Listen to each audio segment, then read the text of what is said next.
Rock and Roll Animal, Aerosmith Get Your Wings, Peter Gabriel's solo debut, $1 Billion Babies, Welcome to My Nightmare, and The Alice Cooper Show. These are just a few of the albums featuring the brilliant guitar playing of Steve Hunter and Dick Wagner. This is the story of their sound.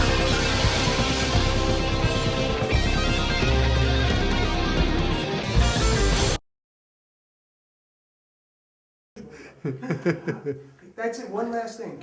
We don't have you introducing yourself, so Bradley's idea, which is a good one, is you introduce each other. Well, I'm Dick Wagner. Hi, I'm Steve And he's Hunter. Steve Hunter. How you doing? It's a How you pleasure. doing, Steve? Maybe one more time, because I'm on Dick right now. Right. I'm on Dick Right. Guess what? Oh, I'll do it again anyway. Not to confuse anyone who might be watching this, I'm Steve Hunter, And he's Dick Wagner. and we are the Rock and Roll Animals. Yes. There we go. Great. Okay, so I think, what's the plan? We're done. We can cut here. If we can separate you guys. With Steve and Dick was the big one was Anaheim Stadium, and I got on stage. I was ready to play, and all of a sudden this giant thing lands on stage, and the screen explodes. And there's guys running all over the stage. And I thought, oh, this is great. It's part of the act. Well, I guess the guy had thrown a quarter stick of dynamite on stage and blew up our screen. That was just a typical night for us. One thing that I learned about if you're going to do horror on stage is have a punchline. Even in really good horror movies, there's always a comic punchline somewhere.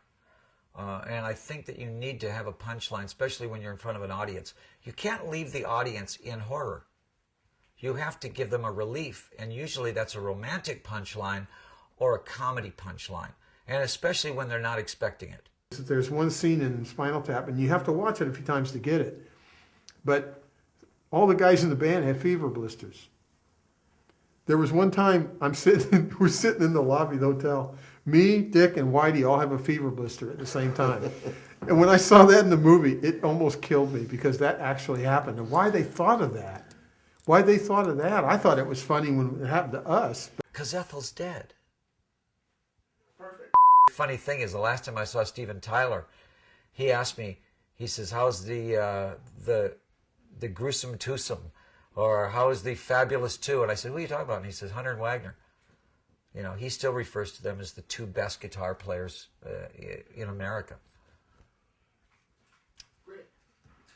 Because sometimes you get into this zone where it's like you're standing on stage listening to yourself play. Exactly, yeah. Oh, it's wonderful. It is a wonderful feeling. That's a wonderful I don't think you can do that in other forms of soloing. I think it has to be that kind of melodic improv. You know, like if you sit and listen to a record, and it's a great record, and it's music you really love, you hear all of that coming at you, and you feel like a part of it.